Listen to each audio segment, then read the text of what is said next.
قبل سنتين بالضبط بديت رحلة، يا ريت تركزوا لي شوية على كلمة رحلة. بديت رحلة قبل سنتين وبديتها باسم سلسلة من الصفر، وأكيد كلكم تعرفوا سلسلة من الصفر، بالأخص يعني المشتركين عندي اللي قدم في القناة يعرفوا شو معنى سلسلة من الصفر.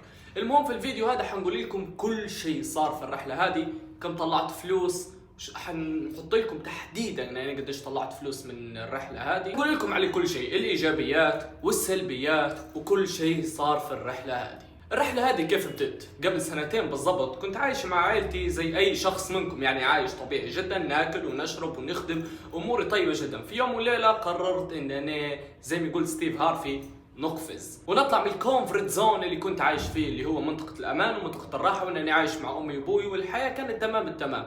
فبدت سلسلة من الصفر. في بداية سلسلة من الصفر هالبناس ما تعرفش ان انا عشت لمدة 6 اشهر في سيارتي بدون ما حد يعرف نهائيا، يعني حتى اصحابي كنت نكذب عليهم وعائلتي نكذب عليهم ونقول لهم ان انا مأجر وعايش، ولكن انا كنت عايش في سيارتي. بعدها اجرت اول حوش وبدت العجلة تدور وبديت نخدم ونخدم ونخدم ونخدم، ولكن السيء كان في الامر هذا كله ان انا ما كنتش حاط هدف. وتو حنهدرز لكم كل شيء صار في الرحلة هذه.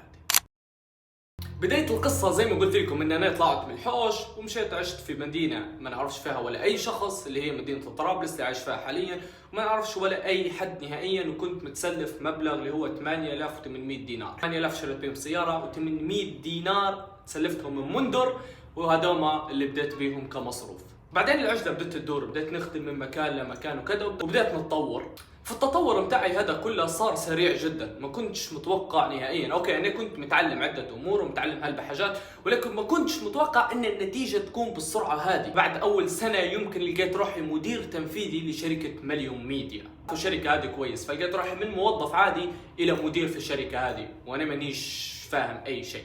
الشيء الوحيد اللي كنت ندير فيه ان انا كنت مجتهد في شغلي، يعني كان الدوام الساعه 3، انا نجي من الساعه 8 الصبح مش نخدم على نفسي في عده امور وبرضه ننجز العمل اللي عندي. كان ديما 7 ايام في الاسبوع انا نخدم في الاحد والاثنين، لقى فرح مكمل خدمه الاسبوع كامل ونلها بنفسي. لعن ما تطورت وتطورت وتطورت قعدت مدير تنفيذي، وانا مدير تنفيذي جت فرصه ان انا نفتح شركه اسمها ميديا جروب. فتحت شركة هذه بمساعدة شخص بارك الله فيه جزاه الله كل خير، الأمانة يعني شخص هذا له فضل كبير علي جدا جدا جدا. ما نعرفش هل هو حيحبذ اننا نذكر اسمه ولا لا، ولكن حنتحفظ على الموضوع هذا. بديت شركة ميديا جروب وبديت نخدم وبديت الحياة تنفتح قدامي، وزي ما تعرفوا تابعتوا السلسلة كاملة. يعني آخر مقطع قدرته في سلسلة من صفر إن أنا اشتريت بي ام دبليو، وقتها تقريبا حوالي 50,000 دينار كان سعرها. كنت فرحان يعني، من شخص عنده اكسنت الى شخص تطور وتطور وتطور. كانت تصير الامور هذه كلها انا تهت. الفكره كانت وين؟ الفكره كانت ان انا في الشغل هذا كله لقيت روحي نخدم، لقيت روحي ان انا عندي السياره اللي بالي، لقيت عندي عده امور، فنسيت انا شنو هدفي اصلا، انا شنو نبي اصلا. قعدت رايح، قعدت ما نعرفش انا وين، انا شنو ندير اليوم. كانت الايام تفوت بدون اي اهداف نهائيا. اوكي كانت في ايجابيات واللي هي النتائج، ان انا نحصل في فلوس وان انا كذا وان انا كذا وان انا كذا، ولكن كنت تايه في دماغي، كنت تايه ما نعرفش اي شيء، ما نعرفش. يوميا كانت في نقاش بيني وبين نفسي، واللي هو انا وين، انا شو ندير، شو صاير اصلا. كانت ايجابيات يعني اني ما ننكرهاش نهائيا. اولا حالتي الماديه تطورت بشكل مش طبيعي، سكنت في افضل الاماكن، ناكل في احسن ماكله، نلبس في احسن لبس، نشري في اللي نبيه، وعايش بشكل مش طبيعي. يعني دخلي وصل لي دخل ممتاز جدا، لكن كنت رايح بشكل مش طبيعي. للأمانة أسوأ شيء صار في سلسلة من الصفر نقدر نقول لكم إن أنا تعرفت على ناس للأمانة وتعرضت لكمية خذلان، خيانة، غدر بشكل مش طبيعي جدا. هذا من الحاجات اللي ضايقتني والحاجات اللي اثرت فيا سلبيا، ان انا يعني المحيط اللي انا فيه في هذاك التطور ما كانش ممتاز، كان محيط سام جدا، كانوا كلهم يشوفوا فيا انا ايش ندير، انا ايش نصنع، انا ايش كذا، وانا كنت طيب يعني وطالع من حوش في عائلة ناس وكذا، فكنت انسان يعني كويس. محيط سيء جدا. طوالت الايام وفاتت الايام وفاتت الايام وفاتت الايام لعند الفترة الاخيرة، بالضبط شهر 9 أو 10 اللي فات. شهر 9 و10 اللي فات انعزلت، خذت شهر كامل كنت موجود فيه في الاستراحة متاع تيم فايك، وانعزلت بروحي بدون ما نقابل ولا أي شخص. كنت نبحث على نفسي فقط. الحمد لله الشهر هذا اللي فيه العزلة واللي كنت فيه بروحي كان أفضل شهر في حياتي، وهو اللي انقذني. تعرضت لخيانة وخذلان كبير هلبة للأسف جدا من ناس أنا ساعدتها وساعدت عائلاتها، ونقولها بالوجه الصحيح يعني أنا مانيش متحشم من حد. وفضلي كان سابق على الناس هذه، ولكن للأسف الناس هذه كانت أسوأ مرحلة في حياتي. كنت فكرت حاجة في مرة نهدرس بيني وبين شخص صديق لي اسمه إيهاب. الشخص هذا قلت له أنا من هذه وأنا في الذروة متاعي في أفضل مراحلي. قلت لي إيهاب أنا راجل في كيف. قال لي كيف امورك طيبه وعايش وجوك مليح وكذا واو. لا قلت له الكيف حيجي. علاش؟ لان انا كانت عندي قله الخبره، يعني ما كانش عندي نهائيا خبره تسمح اننا نتفادى المخاطر او نحل المشاكل او غيره وغيره وغيره. فكنت الراجي في كيف ولازم يجي، ما عنديش منه ولا اي مهم. لعند ما جاء اليوم هذاك ففكرت ان انا كنت نعرف ان الشيء هذا حيصير. كنت نعرف ان انا في يوم لما حنوقف ونقول انا وين وانا شندير وانا مني وعلاش. قصة من صفر الاولى معقده شويه، وهي بدت قبل 4 سنوات بالضبط، ولكن نقدر نقول لكم ان الناتج حنعطيه لكم تاع سنتين، اللي هو السنتين هذول اللي خدمت فيهم. السنتين هم اللي كانوا كويسات، لان باقي السنوات يعني ما نقدرش نجمع المبلغ اللي كان فيها. وحنعطيكم مبلغ تقريبي اللي طلعته في خلال السنتين هذول. شوفوا المبلغ هذا يشمل الإيجارات، يشمل حق سيارتي، يشمل مصاريفي، يشمل يعني عدة أمور، يعني فهمتوا كيف؟ ويشمل برضو يعني قيمة موجودة عندي. ما قدرتش نحدد المبلغ بالضبط لأن ما عادش فكرت أنا شن صرفت وشن كذا، ولكن المبلغ اللي قدرت أنا نجمعه مبلغ يتجاوز 140 ألف دينار. أوكي أنا نعرف المبلغ كبير هلبا بالنسبة لي، اوكي يمكن للأغنياء يعني مبلغ، بالنسبة لي يعني مبلغ هو كبير، يعني 140 ألف دينار لو هم اليوم عندي حنطير بيهم، يعني حندير 1000 شيء. ولكن بالنسبة لي ال 140 ألف دينار هدول صرفتهم على شيء واحد، واللي هو تطوير ذاتي. وهيك نقدر نقول لكم ان حاليا حنطوي صفحة الماضي متوتش عليه عدة امور فيها وكذا، لان بالنسبة لي الصفحة انتهت وحنبدو صفحة جديدة او رحلة جديدة، بداية سلسلة جديدة، واللي هي من الصفر إلى المليون دينار. زي ما قلت لكم مرة الأولى في سلسلة من الصفر أنا ما كنتش محدد هدف، كان الهدف بالنسبة لي اللي هو تحسين سفيان أو تحسين حياتي، مع أن حياتي كانت كويسة مع عائلتي ما نعرفش غير كده. صدقني لو ما رميتش روحك في النار مش حتتعلم شيء نهائيا. أنا مقتنع أن الإنسان لازم يرمي روحه في النار، يرمي روحه في المصاعب وفي المخاطر وفي غيره وفي غيره. يعني لو قعدت في حضن أمك صحشت الحواش اقسم بالله مش حتستفاد، مش حتتطور، مش حكذا. لازم انك انت تطلع للشارع، ولازم انك انت تخالط اسوأ انواع البشر،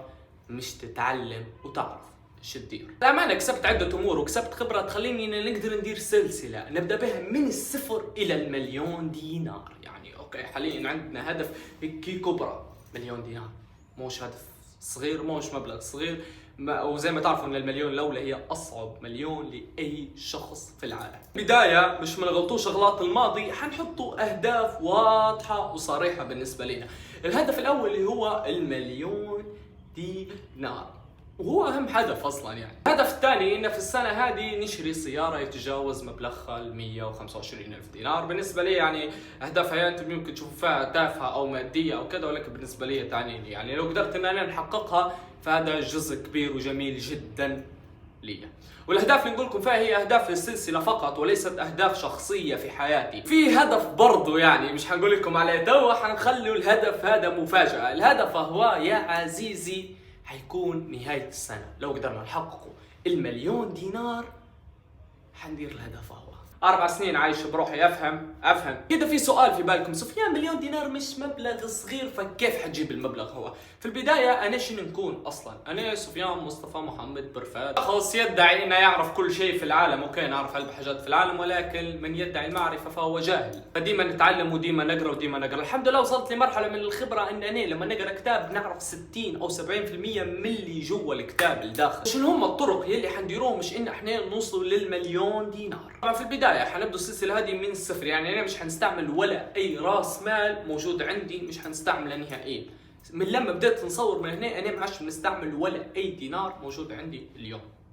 حتى لو خديت مبلغ حيكون سلف، حنحسبوه انه هو تسلفنا مبلغ. حنعدد لكم الطرق في البدايه. انا بما اني شخص مهارتي اللي هي التسويق والبيع، فهذه المهاره اللي انا كسبها حنستغلها في اننا نطلع المليون دينار. اولا اننا مش نخش في التجاره محتاج راس مال طبيعي جدا، ومش نجيب راس المال حنبيع المهارات اللي موجوده عندي. فحندير كورس، صدقني كورس هو لو حتشترك فيه هو افضل كورس يمكن تشترك فيه في حياتك، انا متاكد 100%. طبعا كيف تشترك؟ الانستغرام تاعي موجود في الوصف، خش راسلني. اول ما نبيع المهارات اللي موجوده عندي او ندير الكورس حنطلع مبلغ، المبلغ هذا حنخش بيه تجاره، والتجاره هذه حنستغل مهارتي في التسويق وفي البيع انني نبيع المنتجات او التجاره اللي انا مدايرها. فدرت براند، اسم البراند هذا زي ما قلت لكم في بدايه المقطع رحله. هذا هو حيتجزا لعده امور. اولا حيكون في صفقات، يعني مثلا منتج معين نجيبه وندير صفقه وتمت.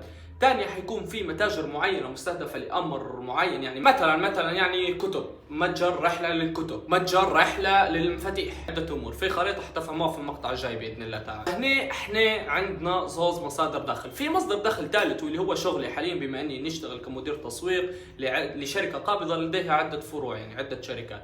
فهذا يعني مرتب، والمرتب بتاعي يعتبر ممتاز، حنذكره لكم في المقطع الجاي. بالنسبه لي قاعد نقول لكم في الشيء هذا كله كتحفيز للشباب، يعني مش قاعد نقول لكم فيه كابهارا وواو، بالعكس انا ولا شيء راني قدام التجار وقدام الناس اللي عندها فلوس وقدام انا لا املك شيء نهائيا، وفي النهايه بكل اي دينار انا حصلته فهو رزق من عند الله عز وجل، فهو الله من علي من عنده انه هو يعطيني او هو يلهمني ان انا نشتغل وان انا كذا وان انا كذا. فهذا تحفيز. المقطع هو اعتبروه تحفيز لاي شاب قاعد راقد في الحوش اليوم.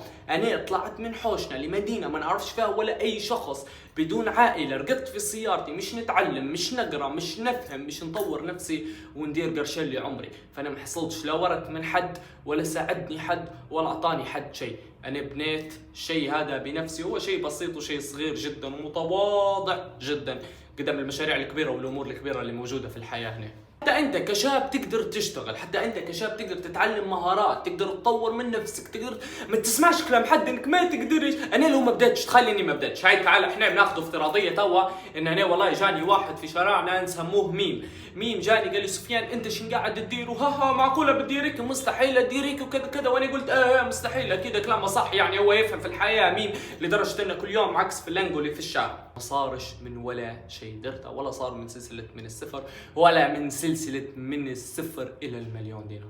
المدة الزمنية اللي حناخدوها في السلسلة هذه حتكون سنة، يعني المفروض تتم يعني في شهر 1 2026 لو ربي اعطاني عمر. لو متت يعني تصدقوا علي. الحياة كانت صعبة، تشوفوا في الارهاق على وجهي، الامانة يعني تعبت هلبا، ولكن باذن الله سبحانه وتعالى حنحقق السلسله هذه، لان السلسله هذه واضحه وانا عارف روحي فاهمني وعارف شنو هي اهدافي. شكرا لاي شخص منكم بتفرج على المقطع كامل.